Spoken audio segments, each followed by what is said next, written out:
Di tengah perjalanan, Aditya bertanya, "Di mana lokasinya, Wira?" Namun, bukannya menjawab, Wira justru menoleh padanya dan berkata, "Boleh aku pegang kemudi?" Aditya terkejut. Sejak kapan Wira bisa mengemudi? Dalam benaknya, ia bergumam, bukankah Wira bilang ia hidup di atas bukit bersama seorang kakek? Kapan ia belajar mengendarai mobil? Namun, tanpa banyak berpikir, Aditya tetap menepikan mobil dan memberikan kendali pada suaminya.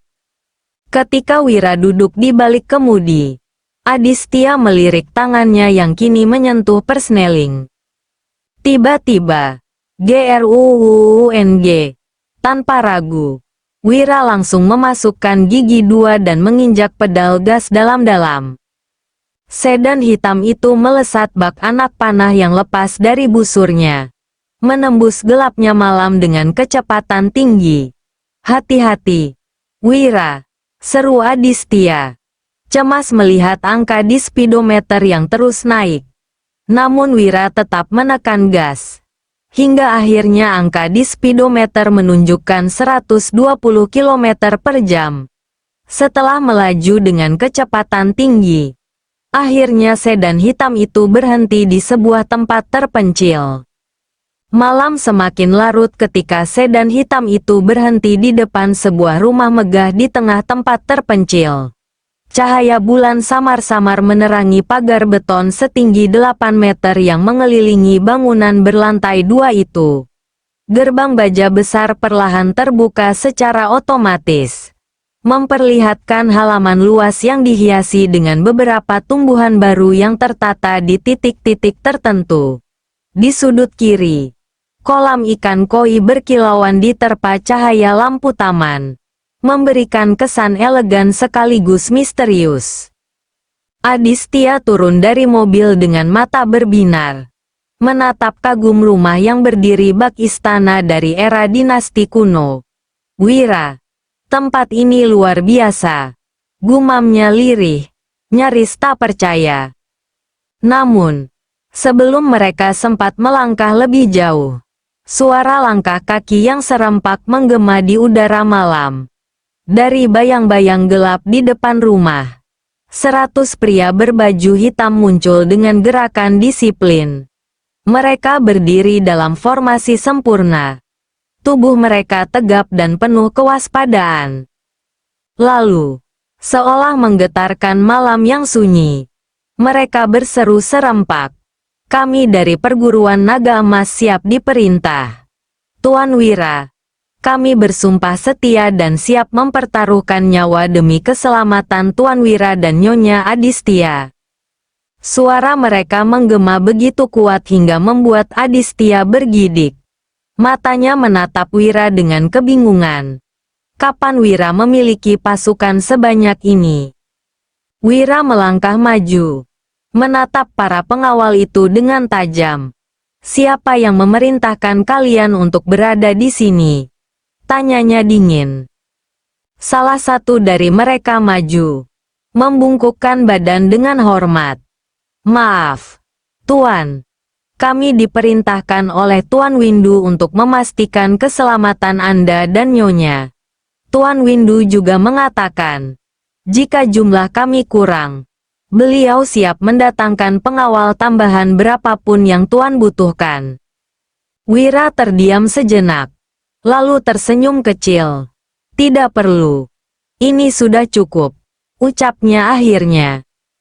Dengan satu isyarat tangan, separuh dari para pengawal itu segera menyebar, menghilang ke dalam kegelapan malam, menyatu dengan bayang-bayang pepohonan di sekitar rumah. Sementara yang lainnya tetap berjaga di sekitar kediaman baru itu. Ketika Wira melangkah mendekati pintu rumah, sebelum tangannya sempat menyentuh gagang pintu, seorang pelayan telah lebih dulu membukanya. "Selamat datang, Tuan," ucapnya dengan suara tenang namun penuh wibawa. Aditya kembali terkejut. Ia menatap keempat pelayan yang berdiri di dalam rumah. menyambut mereka dengan penuh kesopanan. Namun, ada sesuatu yang berbeda dari mereka. Tidak seperti pelayan biasa. Aura mereka terasa kuat, pekat dan penuh kewaspadaan. Wira menyipitkan mata sedikit. Windu memang selalu penuh perhitungan. Bahkan di dalam rumah, ia telah menempatkan 4 pelayan pendekar untuk menjamin keamanan mereka. Adistia melangkah masuk. Matanya berbinar kagum saat melihat interior rumah itu. Dinding-dindingnya dihiasi ukiran klasik dengan sentuhan modern. Sementara lantai marmer berkilau memantulkan cahaya lampu gantung kristal yang menggantung anggun di tengah ruangan. Berkali-kali, kata, "Wah," hampir lolos dari bibirnya. Tapi ia menahannya. Memilih mengagumi dalam diam. "Ini rumah kita sekarang?" tanyanya pelan. Masih tak percaya. Wira menatapnya. Kemudian tersenyum tipis. "Ya, ini rumah kita. Tempat yang sudah disiapkan jauh sebelum kita memutuskannya." Adistia menghela napas panjang. Malam ini terasa begitu aneh. Mereka telah meninggalkan keluarga Sukma, melewati perjalanan yang mendebarkan, dan kini berdiri di tengah kediaman megah yang penuh perlindungan. Namun, di balik keindahan dan kemewahan ini, ia tahu, di luar sana, musuh masih mengintai. Keluarga Kanza, keluarga Amir, dan Dione. Mereka belum tahu siapa yang sebenarnya sedang mereka hadapi. Dan Wira bukan lagi pria yang bisa diremehkan. Adistia menatap suaminya dengan penuh keyakinan. Apapun yang akan terjadi selanjutnya, mereka akan menghadapinya bersama. Di kediaman keluarga Sukma di sebuah ruangan luas dan megah, Tuan Sukma duduk dengan tenang. Di hadapannya, seorang ajudan yang terlihat profesional menatap layar laptop canggih dengan ekspresi serius. "Bagaimana Firman?" tanya Tuan Sukma dengan nada berat. Firman menghela napas sebelum menjawab. "Tetap tidak bisa, Tuan. Saya tak dapat melacak kemana mereka pergi. Seolah ada sesuatu yang membentengi perjalanan mereka. Bahkan kamera-kamera tersembunyi seakan tak berfungsi dengan baik." Tuan Sukma menyipitkan mata. Ia bangkit dari kursinya, melangkah ke arah jendela, dan menatap jauh keluar. "Siapa sebenarnya yang berada di belakang Wira?" gumamnya. "Dia terlalu misterius." Tiba-tiba, bip. Layar laptop Firman berkedip, menampilkan sebuah pesan misterius. Tuan, lihat ini," seru Firman. Matanya terbelalak. Tuan Sukma segera berbalik, memperhatikan teks yang tertera di layar. Asteris. "Tuan Sukma yang terhormat, biarkanlah Adistia dan Wira memulai hidup mereka sendiri. Jangan ikut campur apapun yang terjadi. Keluarga Sukma nantinya akan tahu kekuatan keluarga Wira. Dan bila waktunya tiba, kekuatan keluarga Sukma tidak akan berarti apa-apa dibandingkan dengan keluarga Wira. Kecuali jika Tuan Wira sendiri datang untuk meminta pertolongan, maka keluarga Sukma baru diizinkan bertindak. Kekuatan Wira kini berada di luar ekspektasi Tuan Sukma. Asteris. Tuan Sukma membaca pesan itu berulang kali. Rahangnya mengeras. "Adistia adalah anak kesayanganku. Bagaimana caranya aku bisa bertemu dengannya jika aku merindukannya?" ucapnya lirih. Tiba-tiba, layar laptop kembali menyala dan, seolah memiliki kesadaran sendiri, mengetikkan balasan. "Bila ada hal yang benar-benar mendesak, hubungi nomor ini." Layar menampilkan serangkaian angka dengan awalan 08 sebelum akhirnya kembali normal. Firman segera bereaksi. "Tuan, Saya akan melacak siapa yang mengirim pesan ini. Lakukan perintah Tuan Sukma. Firman mulai bekerja. Jemarinya menari di atas keyboard, mencoba menembus jejak digital pengirim pesan. Namun setelah berulang kali mencoba, ia menggeleng. Tidak ada jejak, Tuan. Ini mustahil. Tuan Sukma menatapnya tajam. Apa maksudmu? Firman menelan ludah sebelum menjawab. Pengirim pesan ini adalah laptop ini sendiri, Tuan. Ruangan mendadak sunyi. Aneh, gumam Tuan Sukma. Semakin yakin bahwa ada kekuatan besar yang melindungi Wira. Sementara itu, di kediaman keluarga Kanza dan keluarga Amir, berita tentang Adistia yang telah dibuang dari keluarga Sukma menyebar dengan cepat. Para petinggi keluarga Kanza dan Amir berkumpul dalam ruangan megah. Wajah mereka dipenuhi kepuasan. Jadi, Adistia telah pergi dari keluarga Sukma, ujar salah satu dari mereka, menyeringai. Haha, itu artinya mereka kehilangan perlindungan, seru yang lain. Salah satu pria dari keluarga Kanza tertawa. Tanpa keluarga Sukma di sisi mereka, Wira dan Adistia bukan siapa-siapa. Inilah saatnya kita melenyapkan mereka, ucapnya. Disambut tawa lepas seluruh ruangan. Di kediaman Wira, pagi hari, matahari pagi mengintip dari balik jendela besar kamar mereka, menyinari sosok Wira yang baru saja terbangun dari tidur lelapnya. Ia duduk di tepi ranjang, merapikan pakaian yang berserakan di tempat tidur. Di sampingnya, tubuh Adistia yang halus hanya terbungkus selimut. Napasnya tenang dalam tidurnya. Wira menatap wajah istrinya. Ada ketenangan di sana. Sebuah keindahan yang hanya bisa ia nikmati di momen seperti ini. Ia menyentuhkan jemarinya ke rambut Adistia yang terurai. Lalu berbisik pelan. Aku akan menjagamu. Dan semoga cinta kita tetap terjaga hingga kita menjadi nenek dan kakek nanti. Setelah itu, ia bangkit. Berjalan menuju kamar mandi. Air yang mengalir membasuh tubuhnya. Namun pikirannya tetap dipenuhi dengan berbagai pertanyaan. Siapa yang telah mengirim pesan kepada keluarga Sukma? Apa yang sedang direncanakan oleh keluarga Kanza dan Amir? Wira tahu bahwa ketenangan ini mungkin hanya sementara. Sesuatu yang lebih besar sedang menanti mereka di luar sana. Pagi yang berarti pagi itu, Wira dan Adistia melangkah menuruni tangga menuju ruang makan di lantai bawah.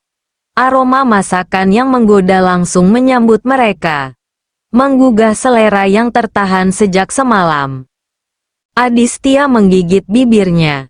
Perutnya merintih lapar setelah malam panjang yang membuatnya benar-benar tak berdaya di hadapan suaminya. Wira, aku lapar. Desahnya manja. Wira hanya tersenyum, menggenggam jemari istrinya, lalu menuntunnya menuju meja makan. Di sana, berbagai hidangan telah tersaji rapi. Nasi hangat mengepul. Lauk pauk tersusun indah. Buah-buahan segar. Dan teh yang menguar aroma menenangkan. Namun, sebelum mereka duduk, Wira menoleh ke arah keempat pelayan yang berdiri rapi di sudut ruangan. Kalian sudah makan? Tanyanya.